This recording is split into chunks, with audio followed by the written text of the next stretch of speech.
Bismillahirrahmanirrahim. Assalamualaikum warahmatullahi wabarakatuh. Selamat pagi semuanya, mahasiswa yang insya Allah berbahagia ya untuk hari ini. Baik, kita akan belajar bersama tentang asuhan keperawatan pada gangguan konsep diri, harga diri rendah kronik. Tapi sebelumnya silahkan teman-teman berdoa terlebih dahulu. Semoga kita mendapatkan kebaikan dan ilmu yang kita pelajari dimudahkan sama Allah ya. Dan mudah-mudahan juga menjadi amal jariah buat teman-teman semuanya. Ya, pada pagi hari ini kita akan belajar tentang apa itu harga diri rendah kronik ya, faktor predisposisi presipitasi, tanda gejala berdasarkan SDKI, penyebab akibat, pengkajian fokus, diagnosa sampai ASKEP ya, asuhan perawatan dari menegakkan diagnosa, intervensi dan evaluasi. Apa itu HDR kronis? Jadi kalau dulu pernah belajar namanya HDR situasional ya. Kalau situasional pada situasi-situasi tertentu dan tidak dialami dalam jangka waktu yang lama. Sedangkan harga diri rendah kronik ini sebenarnya hampir sama penilaian atau perasaan negatif terhadap diri sendiri atau keterampilan pasien ya seolah-olah tidak berharga, tidak berarti, tidak berdaya, tetapi dalam waktu yang lama dan terus-menerus. Nah, intinya seperti itulah. Apa saja sih faktor-faktor yang mempengaruhi gangguan harga diri rendah? Yang pertama ada faktor predisposisi dan kedua adalah faktor presipitasi. Jadi pendukung dan pencetus ya. Kalau faktor predisposisi ada faktor biologis, misalnya memang ada kelainan atau kerusakan di sistem saraf. Yang kedua faktor psikologis, bisa dari penolakan orang tua ya, harapan orang tua tidak realistis, orang tua yang tidak percaya, teman tekanan dari rekan-rekan sebaya, ataupun kurangnya pujian atau penghargaan ya. Kemudian faktor sosial, kemiskinan, terisolasi dari lingkungan, interaksi yang kurang baik dengan anggota keluarga. Faktor budaya atau kultural, ada tuntutan peran, misalnya sebagai seorang laki-laki itu harus bertanggung jawab, harus bisa memenuhi semuanya. Nah, misalnya di salah satu budaya ya. Kemudian ada di budaya Jawa terutama ya, perubahan budaya atau kultur, misalnya menikah dengan orang yang berbeda culture, itu juga bisa mempengaruhi ya. Faktor pencetus atau presipitasi, ada riwayat trauma, misalnya ada penganiayaan seksual, pengalaman psikologis, ini juga bisa masuk di faktor predisposisi yang pernah kita pelajari waktu belajar pengkajian ya. Tapi yang penting lebih dari 6 bulan. Ya sudah sering saya sampaikan. Kalau kejadiannya kurang dari 6 bulan, maka itu masuk di dalam presipitasi.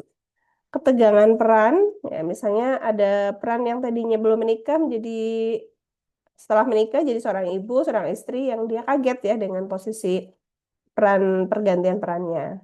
Situasi juga ya, bertambah anggota keluarga atau berkurang ya, baik kematian misalnya atau ditinggalkan orang yang kita sayang.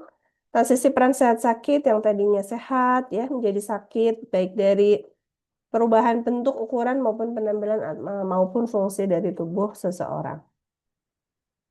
Tentang respon konsep diri, ada respon adaptif dan maladaptif. Apa saja sih yang termasuk adaptif?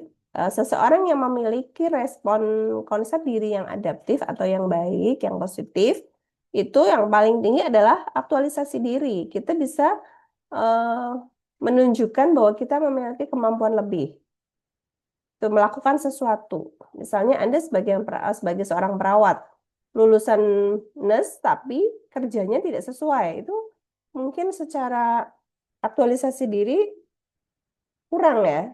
Ataupun Anda seorang nurse tapi pinter dalam pinter nyanyi misalnya atau multi talent lah ya, bisa entrepreneur juga. Itu aktualisasi diri Anda. Atau bisa mengisi pelatihan di mana-mana ya. Nah, berarti Anda memiliki sesuatu yang lebih. Konsep diri yang positif ya tentunya. Jadi seseorang memiliki konsep diri yang baik. Konsep diri itu sekali lagi kita punya ada 5 kan ya, 5 dimensi. Ada apa waktu itu citra tubuh ya, identitas diri, harga diri, peran dan ideal diri. Kemudian harga diri rendah, ya ini sudah masuk maladaptif ya. Jadi yang positif konsep diri, positif aktualisasi diri. Yang respon maladaptif harga diri rendah, kerancuan, bukan keracunan maaf ya. Kerancuan identitas dan depersonalisasi. Apa itu aktualisasi diri? Pernyataan diri tentang konsep diri yang positif ya dengan latar belakang pengalaman yang sukses dan dapat diterima. Nah, tadi ya, konsep diri positif ya dia memiliki pengalaman yang positif dan menyadari bahwa dirinya itu memiliki hal-hal positif gitu ya. Maupun hal-hal negatif pun, tapi dia lebih menyadari bahwa oh dia punya kemampuan atau punya kelebihan. Sedangkan harga diri rendah cenderung untuk menilai dirinya selalu negatif dan merasa lebih rendah dari orang lain. Kalau kerancuan identitas atau identitas kacau, ya seseorang yang di masa kanak-kanaknya itu belum matang ya, misalnya belum matang secara kepribadian, nah sehingga pada masa dewasanya itu akan berpengaruh juga. Identitas,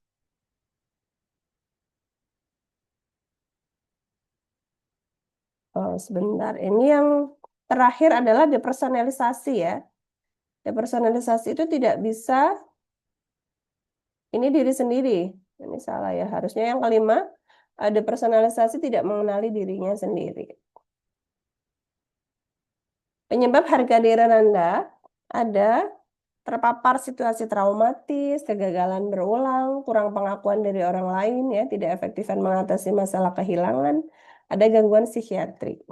Kemudian penguatan negatif berulang, yang kita tuh diejek terus gitu ya, dan itu berulang-ulang, tidak sesuai budaya. Nah, untuk kondisi ini menurut SDKI ya, kondisi klinis terkait adanya cedera traumatis, operasi pembedahan sehingga mengubah bentuk tubuh ataupun fungsi tubuh jadi berubah, kehamilan ya kadang-kadang ada sebagian orang yang ketika hamil dia tidak suka ya, stroke, penyalahgunaan zat, demensia, penyakit kronis maupun pengalaman yang tidak menyenangkan. Akibat dari HDR, HDR itu dapat berisiko menyebabkan seseorang mengalami isolasi sosial. Ya, biasanya kalau orang sosiopatis, tumpul ya, menghindari orang lain atau menyendiri, kurang komunikasi. Tidak mau berbicara dengan orang lain, menolak berhubungan dengan orang lain. Yang dampaknya juga bisa mengarah pada resiko perilaku kekerasan. Jadi tidak hanya menyebabkan isos, tapi seseorang yang minder itu kadang-kadang juga dia bisa gampang marah ya. Kalau misalkan kita diejek meskipun itu nyata, tapi efeknya juga bisa ngamuk ya kita ya, jengkel gitu. Nah itu jadi bisa ada dua ya. Bisa ke arah isolasi sosial, bisa ke arah RPK, atau bahkan ke halusinasi sebenarnya. Jadi tidak terbatas hanya itu saja sih. Nah untuk uh, kayak pathway ya ini, psikodinamika atau psikopatologi, itu dari faktor predisposisi, presipitasi, mekanisme coping individu dan keluarga tidak efektif menyebabkan harga diri rendah dan isolasi sosial. Ya, seringnya memang isos ya dari HDR. Terus dari isos bisa ke arah mana? Ke halusinasi, bisa. Dari HDR langsung ke RPK tadi. Gitu. Jadi kadang-kadang dalam satu pasien tuh muncul ada isosnya, ada RPK-nya, ada HDR-nya. Padahal dia diem aja Bu, tapi kok gak, dia labil ya, masih jengkel misalnya. Kalau atau bad mood, ya bisa saja ya. Fokus pengajiannya, ini kita sudah bicara tadi ya, ada gambaran diri, identitas, kepuasan, sorry, ada peran ya, ideal diri dan harga diri. Di gambaran diri atau citra tubuh itu kan kita menanyakan persepsi pasien tentang yang disukai ya, tubuh yang disukai dan tidak disukai.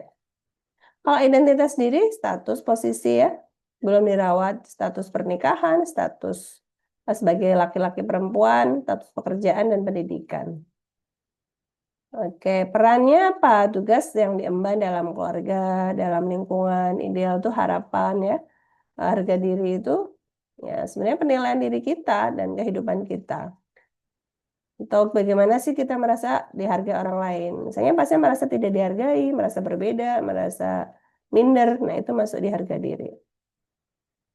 Di asuhan keperawatan, ini teman-teman nanti bisa lihat seeking ya. Untuk manajemen perilaku, promosi harga diri, dan promosi coping. Jadi kita bisa mengambil beberapa item untuk rencana tindakan di tiga ini, nggak hanya di promosi harga diri saja, tapi nanti saya contohkan yang promosi harga diri ya. Nah, misalnya di promosi coping kok saya ada dua lah yang mau saya intervensi gitu. Manajemen perilaku juga ya. Nah, ini contoh perencanaan untuk promosi coping ya. Dari luarannya, misalnya skala 1 sampai 5 dari menurun udah sampai meningkat. Menurun, cukup menurun, sedang, cukup meningkat, dan meningkat. Penilaian diri positif, perasaan memiliki kelebihan atau kemampuan positif, penerimaan penilaian positif terhadap diri, sampai kemampuan membuat keputusan. Di sini ada konsentrasi, tidur gitu ya, kontak mata, aktif. Nah, teman-teman nanti bisa menuliskan ada OTEK. Pokoknya diingat ya, observasi, terapeutik, dan edukasi, serta kolaborasi. Jadi, di observasi misalnya kita memonitor verbalisasi merendahkan diri. Masih nggak muncul dia mengatakan malu, minder. Ya kan? Terapeutiknya kita motivasi, eh, mendiskusikan tentang harga diri. Mendiskusikan pengalaman yang meningkatkan harga diri apa biasanya? Mendiskusikan persepsi dia tentang negatif diri, mengkritik diri ya. Nah, kalau ada keluarga, kita bersama keluarga untuk menetapkan harapan dari pasien itu apa? Berikan umpan balik positif atau reward ya. Termasuk memfasilitasi lingkungan aktivitas yang meningkatkan harga diri. Untuk edukasinya bisa ke keluarga, bisa ke pasiennya. Nah, bagaimana Bu dengan strategi pelaksanaannya ada di modul? Itu masuk di dalam edukasi. Teman-teman boleh masukkan di situ, melakukan tahapan SP. Itu ya. Kemudian ajarkan untuk mengatasi bully itu bagi pasien-pasien yang memang ada bully. Kalau tidak ya tidak sesuai ya, tidak pas untuk mata masukan. Latih bagaimana dia memiliki kemampuan ini cara berpikir positif, pernyataan atau kemampuan positif. Contohnya ini yang kata-kata positif, saya pasti bisa, saya pasti mampu, saya itu sama dengan teman-teman, saya juga layak dicintai, dihargai itu. Afirmasi positif ya hampir sama. Tindakan keperawatan, pasien dapat mengidentifikasi kemampuan dan aspek positif, menilai, menetapkan atau memilih, melatih dan menyusun jadwal atau melakukan kegiatan yang sudah dilatih. Ini adalah contoh SP ya. Nanti teman-teman harus tahu praktek di modul juga ada ya. Nah, setelah ini nanti simak video cara untuk melakukan interaksi, kemudian teman-teman membuat video interaksi, di-upload ya di LMS untuk linknya. Nah, karena eh, nanti di tutor itu juga akan diajarkan juga ya. Evaluasi, contoh kita menuliskan evaluasi seperti apa? Ini hanya sampel saja ya. Bahasa implementasi itu harus kalau tadi kan motivasi, anjurkan gitu ya. Kalau implementasi menganjurkan, mengidentifikasi kekuatan yang dimiliki atau kelebihan. Maka responnya apa? Pasien mengatakan tidak memiliki kelebihan, pasien mengatakan hobinya berolahraga. Data objektifnya, pasien tampak menundukkan pandangan, menundukkan kepala, pasien menghindari menatap perawat. Untuk swabnya, kalau tadi respon pasien, contoh formatif dan sumatif ya. Yang terakhir adalah kita mengevaluasi secara umum setelah melakukan tindakan perawatan selama 3 hari atau 6 kali pertemuan gitu ya. Swabnya itu evaluasinya bagaimana? Subjektifnya pasien mengatakan tidak memiliki kelebihan apapun. Pasien mengatakan memiliki hobi berolahraga. Objektifnya pasien tampak menundukkan kepala. Pasien menghindari menatap perawat. Hanya pasien mengalami harga diri rendah kronik. Akan lebih bagus kalau di sini tolong ditambahkan tabel. Ada sesuai dengan kriteria evaluasinya apa. Awalnya nilainya berapa, kemudian targetnya skor berapa, ketercapaiannya berapa. Yang tadi misalnya verbalisasi tentang penilaian positif diri yang tadinya menurun jadi cukup meningkat misalnya. Planningnya minta pasien masukkan kegiatan olahraga dalam aktivitas harian, latih mempertahankan kontak mata saat berkomunikasi dengan orang lain. Ini contoh yang simpel saja, tapi teman-teman akan lebih lebih good ya, atau ya yang bagus itu dituliskan di sini juga OTEK-nya, observasi apa yang dilakukan, terapeutiknya bagaimana, edukasi dan kolaborasi kan tentunya obat ya. Jadi obat tetap masuk di dalam planning. Terima kasih teman-teman, semoga bisa membantu. Silakan nanti dikerjakan kuisnya dan juga case-based learning ya untuk latihan menganalisis kasus. Saya mohon maaf kalau banyak hal yang kurang berkenan. Saya akhiri. Assalamualaikum warahmatullahi wabarakatuh.